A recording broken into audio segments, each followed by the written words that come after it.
বিএনপির বিরুদ্ধে ষড়যন্ত্র অপপ্রচার চলছে জানিয়ে দলটির মহাসচিব মির্জা ফখরুল ইসলাম আলমগীর বলেছেন, বিএনপি উড়ে এসে জুড়ে বসেনি, লড়াই সংগ্রাম করে এত দূর এসেছে।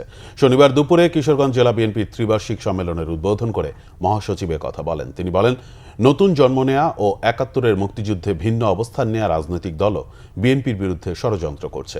মির্জা ফখরুল বলেন, তারা জানে না অতীতেও এ ধরনের ষড়যন্ত্র মোকাবেলা করে বিএনপি ফিনিক্স পাখির মতো জেগে উঠেছে। বিএনপির বিরুদ্ধে যারাই ষড়যন্ত্র করেছে তারাই নিশ্চিহ্ন হয়েছে দাবি করে তিনি আরো বলেন, নির্বাচনের মাধ্যমে দায়িত্ব পাওয়ার সুযোগ এসেছে। আজকে অনেক ষড়যন্ত্র চলছে, মিথ্যা অপবাদ দেওয়া হচ্ছে, অপপ্রচার করা হচ্ছে বিএনপির বিরুদ্ধে।